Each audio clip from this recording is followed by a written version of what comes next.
महापुराण की कथा कहती है यदि राहु है, केतु है, शनि है, मंगल है, बुध है, शुक्र है, शनि है, आपको कोई भी ग्रह परेशान कर रहा है, आपके जीवन में कोई ग्रह अगर अनिष्टकारी है, आपके जीवन में अगर कोई ग्रह अनिष्टता प्रदान कर रहा है, तो निवेदन है शंकर के मंदिर में जो कलश लेकर आप जाएं, जल लेकर जाएं, उस कलश में मात्र अक्षत के 2 दाने डालकर ले जाएं, मात्र 2 अक्षत के दाने। जैसे सूर्य नारायण को प्रसन्न करने के लिए अपन कुंकू डाल लेते हैं, हल्दी डाल लेते हैं जल में, या चने की दाल डाल लेते हैं जल के अंदर। सूर्य नारायण को प्रसन्न करने के लिए हमने चने की दाल डाली, कुंकू डाला, हल्दी डाली, और कभी कभी सूर्य नारायण भगवान से बहुत जरूरी काम है और वो कार्य हो ही नहीं रहा है, या तन पर कोई रोग हो गया है, तो उसको मिटाने के लिए कई बार हमने भगवान सूर्य को अर्घ देते समय सफेद फूल भी डाला है, कभी लाल फूल भी डाला है। उसी तरह भगवान शंकर से निवेदन करने के लिए, हमारी ग्रह दशा सुधारने के लिए जल के पात्र में 2 अक्षत के दाने, अक्षत भी पूर्ण अक्षत, पूर्ण अक्षत, खंडित नहीं, पूर्ण अक्षत भगवान शंकर को समर्पित करते। और बाबा भोलेनाथ को जब हम जल समर्पित करें तो राहु, केतु, मंगल, शनि, शुक्र, बृहस्पति जितने ग्रह हैं सब अनुकूल हो जाते हैं महाराज, सब अनुकूल। इतना बड़ा दर्पण जिसमें मुंह देखते हो आप, मुख, इतना बड़ा दर्पण लिया। अच्छा, पहले के लोग जानते नहीं है, पहले जो घरों में, आजकल तो फैशन की बंदरवाल होती है, दरवाजे पे जो बंदरवाल लोग लगाते हैं, कहीं मोती की लगा रहे, कहीं काय की लगा रहे, परंतु पहले जो बंदरवाल होती थी उस बंदरवाल में अगर कई शहरों में जैसे काशी साइड में तो आज भी जो बंदरवाल मिलती है उत्तर प्रदेश में, और चलो तो गुजरात में, तो उसमें इतने बड़े बड़े कांच लगे रहते हैं, दर्पण। उसका क्या महत्व है, उसकी मूलता क्या है? शिव महापुराण की कथा कहती है दर्पण इतना बड़ा ले लो, बंदरवाल अगर दर्पण वाली नहीं तो इतना बड़ा दर्पण लो, हनुमान जी के मंदिर में जाकर, क्योंकि हनुमान शंकर का ही अवतार है, हनुमान जी के मंदिर में जाकर हनुमान जी के उल्टे पांव का थोड़ा सा सिंदूर, चरण का थोड़ा सा सिंदूर एक कागज में लेकर आ जाइए, और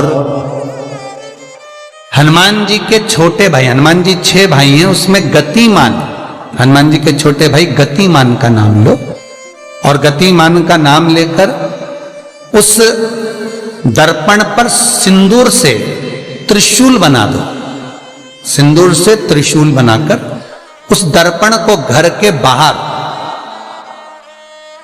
दर्पण का मुख बाहर की ओर, ऐसे बाहर की ओर मुख कर कर दर्पण को घर के बाहर या दरवाजे पर, बिल्डिंग पर, ऊपर जाली में, फ्रंट में, कहीं पर भी उसको लगा दीजिए।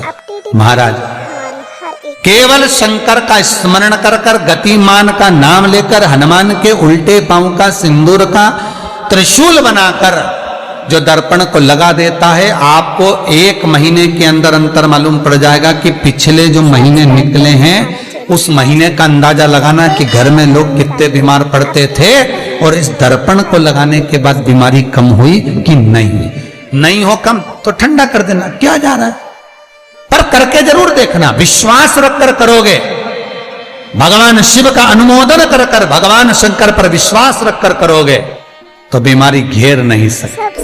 अकाल मृत्यु हो मरे जो काम करे चंडाल का, काल उसका क्या बिगाड़े जो भक्त हो महाकाल का। शंकर की आराधना करने वाला, शिव का स्मरण करने वाला, शिव का निवेदन करने वाला, शिव अर्चना में डूबने वाला, शिव का अनुमोदन करने वाला कभी दुखी नहीं हो सकता। बन सके तो बेलपत्र और समी पत्र शंकर को चढ़ाना है, 5 बेलपत्र, 11 समी पत्र। बन सके 108 चावल के आखे दाने ओम नमः शिवाय जप कर शिव को समर्पित करना। महाराज दुख तकलीफ ज्यादा है, रोग बीमारी ज्यादा है, तो पानी में लाल चंदन घोलकर, लाल फूल डालकर, बेलपत्री के पेड़ के नीचे। कई लोग कहते हैं गुरुजी क्या दूध चढ़ाना जरूरी है शंकर पर? कई लोग कहते हैं गुरुजी क्या दही चढ़ाना जरूरी है शंकर पर? शहद चढ़ाना जरूरी है? घृत चढ़ाना जरूरी है? शक्कर चढ़ाना जरूरी है?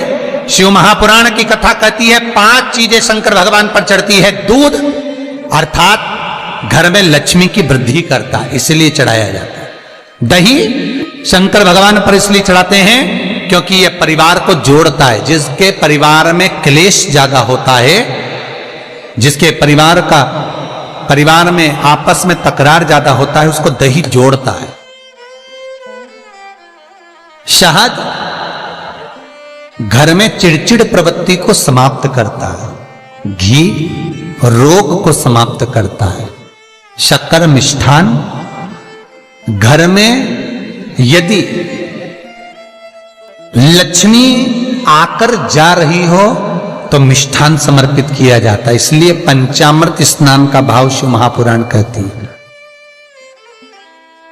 पंचामृत स्नान का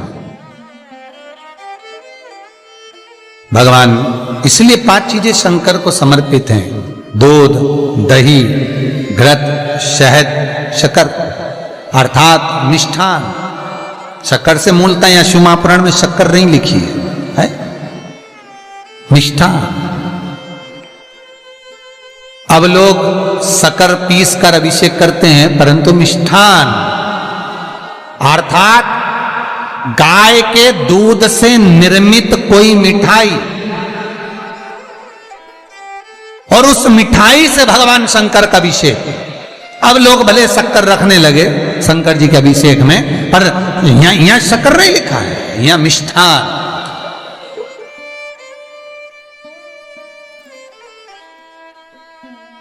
हमारे यहां सहज भाषा में कहते थे उसको खांड अर्थात मीठा। भाव भगवान शंकर को समर्पित हो। वेद और शास्त्र कहते हैं कि भगवान का यदि कोई प्रसाद बनता है, जन्माष्टमी के समय पर आप भगवान के लिए पंजेरी बनाते हो, भगवान के लिए सुंदर हरीरा बनाते हो, लड्डू बनाते हो, तो भगवान के प्रसाद में गोंद नहीं डलती। ध्यान रखना, आपकी बहू का जापा हो, डिलीवरी हो, तो खूब बादाम गोंद सब तल तल के खिलाओ, पर भगवान का जापा हो, भगवान का जन्मदिन हो, भगवान का जन्मोत्सव हो, राम कृष्ण का जन्मोत्सव हो, तो उसमें गोंद तलकर प्रसाद में कभी मत डालना, क्योंकि उसमें ब्राह्मण हत्या का अंश है। ब्राह्मण हत्या। और विद्वान जो ब्राह्मण होते हैं साहब, जिन्होंने शिव महापुराण की कथा या भागवत पुराण पढ़ी होती है, सुनी होती है, वो ब्राह्मण कभी भी, जो विद्वान ब्राह्मण होंगे वो कभी भी गोंद का लड्डू, गोंद तली हुई कभी नहीं खाएंगे। भले वो देसी घी में तले, कुछ भी तले, पर गोंद नहीं खाते, गोंद का लड्डू नहीं खाते। क्यों? क्योंकि इसमें ब्राह्मण हत्या का अंश है। प्रत्येक फोटो में लक्ष्मी विष्णु के साथ नहीं मिलेगी, प्रत्येक फोटो में लक्ष्मी गणेश और सरस्वती मिलेंगे। दीपावली पर पाना खरीद कर लाओ, दिवाली पर कागज खरीद कर लाओ, दिवाली पर फोटो खरीद कर लाइए, लक्ष्मी गणेश के साथ मिलेगी, लक्ष्मी सरस्वती के साथ मिलेगी, पर लक्ष्मी विष्णु के साथ नहीं। क्यों? किस लिए? भगवान विष्णु और लक्ष्मी का फोटो नहीं, गणेश सरस्वती और लक्ष्मी का फोटो। क्यों? उसका कारण यहां है, पार्वती जी ने गणेश जी को लक्ष्मी की गोद में दे दिया। ले, आज से तू पूर्ण लक्ष्मी हो गई। ये सरस्वती तुझे लेकर आई है, इसकी साक्षी में मैं अपनी औलाद गणेश, अपना पुत्र गणेश तुझे गोदी देती। जा, तेरी गोद में गणेश बैठ गया, तो तू पूर्ण कहलाए। सब्सक्राइब करें। इसलिए हिंदू धर्म में दिवाली के दिन विष्णु और लक्ष्मी का फोटो नहीं, गणेश, लक्ष्मी, सरस्वती का फोटो क्यों पूजा जाता है? लक्ष्मी भगवान विष्णु के साथ अगर रहेगी तो अपूर्ण मानी जाए। स्त्री की संतान नहीं तो अपूर्ण है, पूर्ण हो गई जब संतान गोदी आ गई।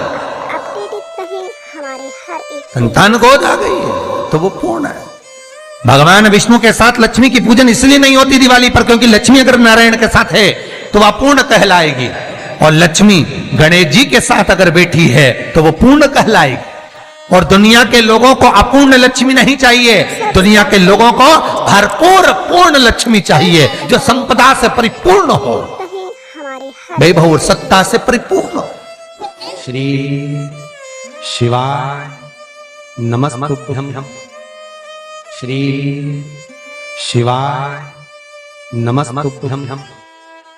श्री शिवाय नमस्तुभ्यं।